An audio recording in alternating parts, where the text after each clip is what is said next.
20वीं सदी की शुरुआत दुनिया के इतिहास का सबसे विस्फोटक और निर्णायक मोड़ था। एक ओर राजशाही व्यवस्था दम तोड़ रही थी, तो दूसरी ओर लोकतंत्र, समाजवाद और राष्ट्रवाद की अलग अलग लहरें पूरी दुनिया को उथल पुथल में डाल रही थीं। इसी कालखंड में जन्म ले रहे थे दो ऐसे नाम जो आने वाले दशकों में करोड़ों लोगों की जिंदगी और मौत का फैसला करेंगे, जोसेफ स्टालिन और एडोल्फ हिटलर।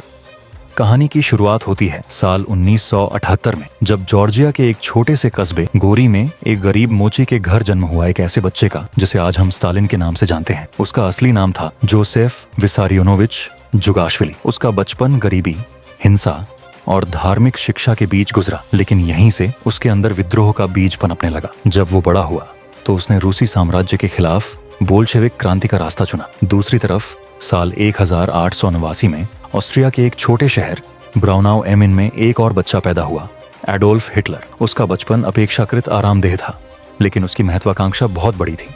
वह कलाकार बनना चाहता था, लेकिन जब उसे वियना की कला अकादमी से 2 बार रिजेक्ट किया गया तो उसकी जिंदगी एक मोड़ पर आ गई। स्टालिन ने धीरे धीरे रूसी क्रांति में अपनी जगह बनाई। उसने बैंक लूटे, हथियार सप्लाई किए, पार्टी के लिए धन जुटाया और समय आने पर सही लोगों के साथ खड़ा रहा।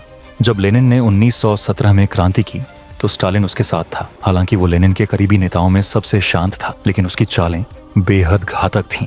वहीं हिटलर जर्मन सेना में एक मामूली सिपाही के रूप में प्रथम विश्व युद्ध में शामिल हुआ। युद्ध के बाद जर्मनी ने वर्साय की संधि पर हस्ताक्षर किए, जो जर्मन जनता के आत्मसम्मान को तोड़ने वाली साबित हुई। हिटलर इस अपमान से आग बबूला हो गया और उसने जर्मनी को फिर से महान बनाने की कसम खा ली। स्टालिन को क्रांति के बाद सोवियत संघ में अलग अलग पद दिए गए और धीरे धीरे उसने संगठन पर पकड़ बनानी शुरू की। उसका सबसे घातक हथियार था संगठनात्मक नियंत्रण। उसने पार्टी में ऐसे लोगों को बढ़ावा दिया जो उसी के प्रति वफादार थे और अपने विरोधियों को सधे हुए तरीके से किनारे करता चला गया। जब लेनिन बीमार पड़ा तो ट्रॉट्स्की जैसे तेज तर्रार नेता को पीछे धकेलते हुए स्टालिन ने खुद को लेनिन का उत्तराधिकारी बना लिया।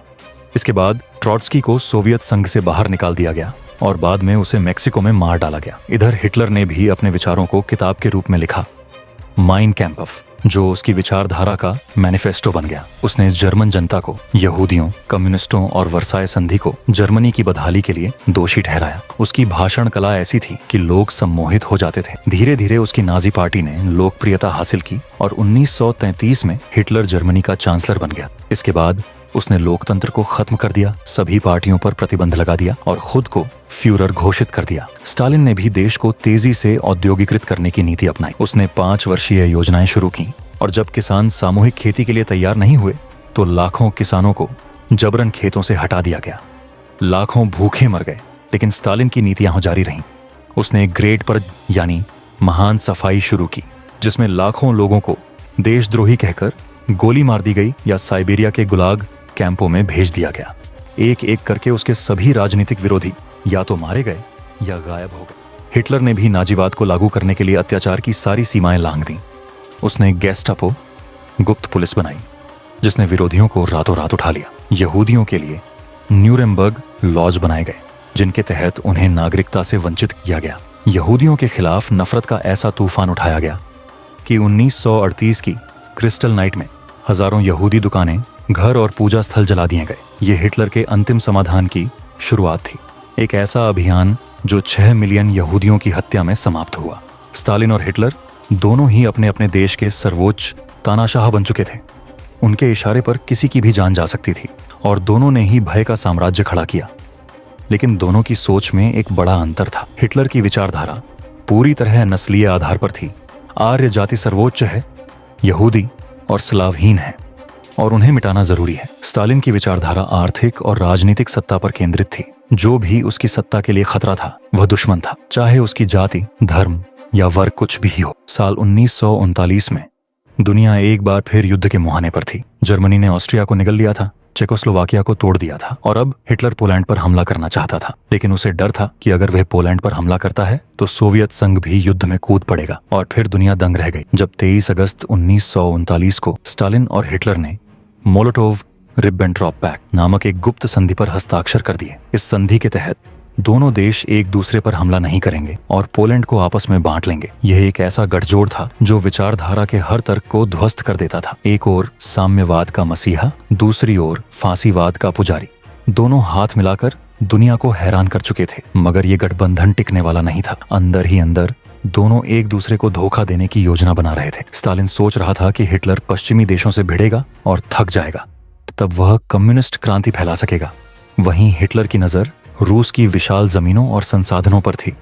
उसने अपनी किताब माइन कम्फ में लिखा भी था, लेबेनसराम यानी जर्मन लोगों के लिए जगह जिसे रूस से छीनना है। स्टालिन और हिटलर की सत्ता की यह चढ़ाई केवल व्यक्तिगत महत्वाकांक्षा नहीं थी, यह उस समय के समाज, राजनीति, विचारधारा और अंतरराष्ट्रीय घटनाओं का प्रतिबिंब भी था। दोनों नेताओं ने अपने अपने देश की भावनाओं, अपमानों और आकांक्षाओं का दोहन किया। उन्होंने प्रचार तंत्र को हथियार बनाया, शिक्षा को नियंत्रित किया और पूरी एक पीढ़ी को अपनी विचारधारा में डुबो दिया। जहां हिटलर ने एक पूरी नस्ल को मिटाने का सपना देखा, वहीं स्टालिन ने अपने ही लोगों को कुचलकर सत्ता को बनाए रखने की रणनीति अपनाई। दोनों के सत्ता में आने का तरीका अलग था, लेकिन परिणाम एक जैसा, खून, आंसू, आतंक और मौत। 1939 की मोलोटोव-रिब्बेंट्रॉप संधि के बाद दुनिया स्तब्ध थी। दो घोर विरोधी विचारधाराओं वाले देश, जर्मनी और सोवियत संघ, आपस में न हमला करने की संधि कर चुके थे। लेकिन इस शांति के पीछे बर्फ की एक परत थी जो जल्द ही पिघलने वाली थी। हिटलर की आंखें पूरब की ओर टिकी थीं और स्टालिन उसकी चालाकी से अनजान नहीं था, लेकिन फिर भी उसने तैयारी में चूक की।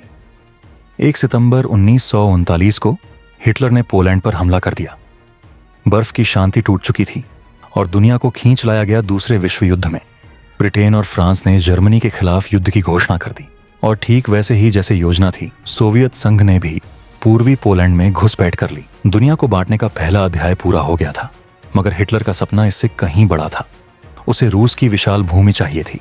उसके लिए सोवियत संघ को रौंदना जरूरी था। दूसरी तरफ स्टालिन का ध्यान अपने साम्राज्य को अंदर से मजबूत करने पर था। उसने बाल्टिक राज्यों, एस्टोनिया, लातविया, लिथुआनिया को निगल लिया, फिर फिनलैंड पर हमला किया। लेकिन शीत युद्ध, विंटर वॉर में फिनिश सेना ने उसे कड़ी टक्कर दी। सोवियत संघ की खराब प्रदर्शन ने हिटलर को यह भरोसा दिला दिया कि लाल सेना उतनी शक्तिशाली नहीं है जितना प्रचार किया जाता है।